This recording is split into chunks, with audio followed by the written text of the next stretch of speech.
नमस्कार दोस्तों, नैनोटेक आयुर्वेद के यूट्यूब चैनल से मैं डॉक्टर नमिता कुलश्रेष्ठ आपका हार्दिक स्वागत एवं अभिनंदन करती हूं। दोस्तों, आज मैं उपस्थित हुई हूं आपकी किडनीज़ के बारे में बताने के लिए। किडनीज़ अगर डैमेज हो जाएं तो उसको आयुर्वेद में हम कैसे कोरिलेट करेंगे और आयुर्वेद में क्या कुछ ट्रीटमेंट है, पंचकर्मा में कंजर्वेटिव क्या कुछ ट्रीटमेंट है जिससे कि आपकी किडनी सुरक्षित रहें। तो दोस्तों, मैं वीडियो शुरू करूं इससे पहले आपसे वही पुरानी छोटी सी रिक्वेस्ट करना चाहूँगी कि मेरे चैनल को लाइक शेयर सब्सक्राइब करिए, बेल आइकन को क्लिक करिए जिससे कि फ्यूचर में आने वाले अपडेट्स आप मिलते रहें। और कमेंट बॉक्स में कमेंट लिख के मेरी हौसला अफजाई ज़रूर करिएगा। तो चलिए शुरू करते हैं। दोस्तों, किडनी हमारे शरीर के का ऐसा इम्पॉर्टेंट अंग है जो कभी रीजनरेट नहीं होता। दोस्तों, लीवर भी रीजनरेट होता है बट किडनी जो है रीजनरेट नहीं होती है। और किडनी हमारे शरीर की गंदगी को बाहर निकालने का काम करती है, छन्नी का काम करती है और हमारे शरीर से टॉक्सिन्स को बाहर करती है। लेकिन अगर किडनी डैमेज हो जाती है, जैसे कि सीकेडी में होता है जिसको हम क्रोनिक किडनी डिजीज़ कहते हैं, उसमें अगर हमारी किडनी खराब हो जाती है तो ये कार्य वो करने में सक्षम नहीं हो पाती, यानी कि टॉक्सिन्स तो निकालती है, साथ में हमारे शरीर के लिए जो ज़रूरी तत्व हैं वो भी हमारे शरीर से बाहर करना शुरू कर देती है। दोस्तों, जब कंडीशन एक्सट्रीम होती है तब नौबत ये आ जाती है कि डायलिसिस होता है, ठीक है, और मरीज़ों का डायलिसिस डे बाय डे बढ़ता चला जाता है, टाइम्स ऑफ डायलिसिस बढ़ते चले जाते हैं वीकली। तो फाइनली ये कंडीशन आती है कि उनको बोल दिया जाता है कि आप ट्रांसप्लांट कराओ किडनी।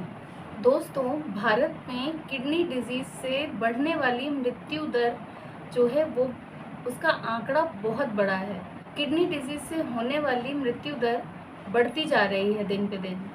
दोस्तों, आइए चर्चा करते हैं क्या कुछ कारण है किडनी डिजीज़ होने के। दोस्तों, अगर आप डायबिटिक हैं या आप हाइपरटेंसिव हैं तो किडनी डिजीज़ होना स्वाभाविक है। अगर आपकी फैमिली में हिस्ट्री है किडनी डिजीज़ की तब भी किडनी डिजीज़ हो सकते हैं। अगर आपको कोई इंटेंसिव डिजीज़ है तो भी किडनी डिजीज़ हो सकता है। अगर आपको ओबेसिटी है तब भी किडनी डिजीज़ हो सकता है। प्रोटीन यूरिया है तब भी डिजीज़ हो सकता है। और ग्लोमेरुलर डिजीज़ है तब भी किडनी डिजीज़ हो सकता है। किडनी के सेल्स तब भी डैमेज हो सकते हैं। अब हम चर्चा करेंगे कि इस बीमारी को यानी कि सीकेडी की तुलना आयुर्वेद में हम कैसे कर सकते हैं। तो ये मूत्र व स्रोतस का विकार है या इसको हम मूत्रक्षय से कोरिलेट कर सकते हैं, जो कि एक लक्षण है मूत्राघात का। पता कैसे चलता है? Serum creatinine, serum urea, burn, ये सारे ही वैल्यूज़ बढ़ना शुरू हो जाते हैं। दोस्तों, स्टार्टिंग में तो ये एसिम्प्टोमेटिक होता है, लेकिन शुरुआत कैसे होती है? नॉक्ट्यूरिया यानी कि रात्रि के समय आपको यूरिन पास करने की अर्ज बढ़ जाती है। दोस्तों, जीएफआर डिक्रीज़ हो जाता है 15 से 20 ml पर मिनट पर 1.73 मीटर स्क्वायर के रेट से वो इस से डिक्रीज़ हो जाता है। तो समझिए एक ये अलार्मिंग सिचुएशन है, आपको किडनी डिजीज़ हो रहा है। और थोड़े दिन के बाद यही symptoms shortness of breath, fatigue, anaemia और फ्लूइड रिटेंशन में कन्वर्ट हो जाते हैं। दोस्तों, और धीरे धीरे जैसे ही कंडीशंस डिटीरियोरेट होती हैं तो धीरे धीरे शरीर में इचिंग शुरू हो जाती है, लॉस ऑफ एपेटाइट शुरू होता है, वेट लॉस, नॉजिया, वॉमिटिंग और हिकअप्स भी डेवलप हो जाते हैं, यानी कि मरीज़ को हिचकी आने लगती है।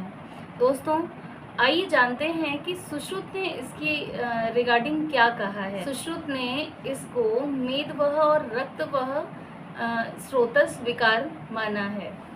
दोस्तों, आइए जानते हैं कि इसमें क्या कुछ हम ट्रीटमेंट दे सकते हैं मरीज़ को।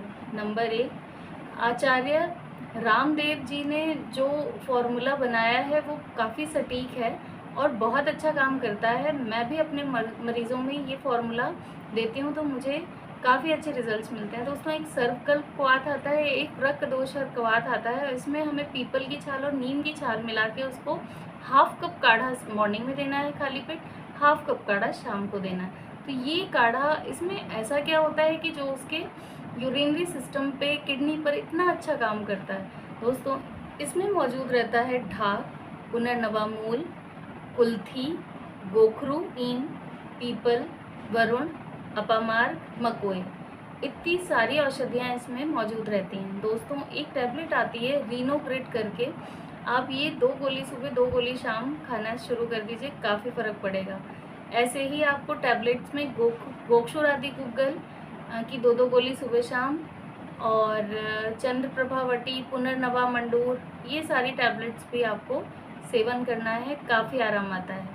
दोस्तों अगर आप पंचकर्म की बात करें तो इसमें शुंठी का लेप बहुत अच्छा काम करता है। जो आपकी किडनी की लोकेशन है वहाँ पे आप शुंठी का लेप लगाएं, और शुंठी और गोखरू का टब बाथ भी आप ले सकते हैं, उससे भी काफ़ी आराम मिलेगा। फिर आता है वस्ती, तो आप पुनर्नवादि मूल की वस्ती ले सकते हैं। ये त्रिदोष शामक वस्ती है और ये बहुत ही अच्छा काम करती है इसमें।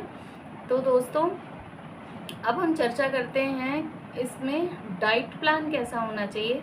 तो लो सोडियम डाइट, यानी कि नमक का सेवन हमें कम से कम करना है। दोस्तों पोटेशियम कम से कम लेना है, फास्फोरस की अमाउंट डाइट में कम होनी चाहिए, फ्लूइड इनटेक कम करें, दालों का सेवन कम करें, प्रोटीन किसी भी फॉर्म में एक्सेस अमाउंट में नहीं जाना चाहिए, क्योंकि ये किडनी पर लोड डालता है। उनको प्रिजर्व्ड फूड बहुत पसंद है, तो उनको भी प्रिजर्व्ड फूड खाने की हैबिट को छोड़ना होगा, नहीं तो वो दिक्कत करेगा। दोस्तों अब मैं चर्चा करती हूँ 5 ऐसे फूड आइटम के बारे में जिसका सेवन करने से आपको किडनी डिजीज़ में काफ़ी आराम मिलेगा। दोस्तों सबसे पहला नाम आता है स्पिनाक, यानी कि पालक का।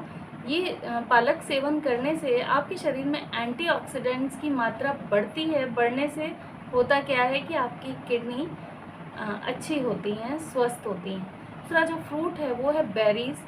बेरीज़ में आप स्ट्रॉबेरी ले सकते हो, रास्पबेरी और ब्लूबेरीज़। ये बेरीज़ भी एंटीऑक्सीडेंट्स रिच होती हैं, जिससे कि आपकी किडनी अच्छी होती है। दोस्तों अगर आप नॉन वेज प्रेमी हैं तो सार्डीन मछली का मांस का सेवन अगर आप करते हैं तो बहुत ही लाभ करता है, क्योंकि इसमें ओमेगा 3 फैटी एसिड होता है जो कि एंटीऑक्सीडेंट से भरपूर होता है और एंटी इन्फ्लेमेटरी एक्शन होता है, जिससे कि आपकी किडनीज़ को अच्छा करने में बहुत हेल्पफुल होता है। अब चर्चा करते हैं गार्लिक की, जो हमारे सभी की किचन में अवेलेबल है।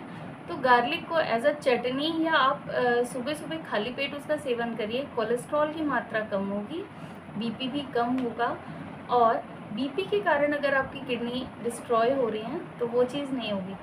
अगली जो आइटम है जिसके सेवन से आपकी किडनी सुरक्षित रहेंगी वो है virgin olive oil. Virgin olive oil जो है एंटीऑक्सीडेंट रिच है, जिसके सेवन से आपके शरीर में एंटीऑक्सीडेंट और एंटी इन्फ्लेमेटरी एक्शन होता है, जिससे आपकी किडनी सुरक्षित रहती हैं। दोस्तों अब मैं चर्चा करूंगी ऐसे योगा पोजेस के बारे में जो आपकी किडनी को सुरक्षित रखेगा। इस एक्सप्लेनेशन में सबसे पहले आता है अर्ध मत्स्येंद्र आसन, तो यही अर्ध मत्स्येंद्र आसन की मुद्रा। नेक्स्ट आता है पश्चिमोत्तानासन, तो देखिए पश्चिमोत्तानासन की मुद्रा। तीसरा आता है जानुशिरासन, तो ये देखिए जानुशिरासन की मुद्रा। तो दोस्तों ये तो था मेरा वीडियो किडनी डिजीज़ के रिगार्डिंग। आपको कैसा लगा मुझे कमेंट बॉक्स में लिख के ज़रूर बताइएगा। ऐसे ही हेल्थ अपडेट्स के लिए जुड़े रहिए मेरे से, और आपने इतना अमूल्य समय दिया मुझे, उसके लिए मैं आपकी बहुत बहुत आभारी हूँ। मिलते हैं नेक्स्ट वीडियो में, तब तक के लिए धन्यवाद, नमस्कार।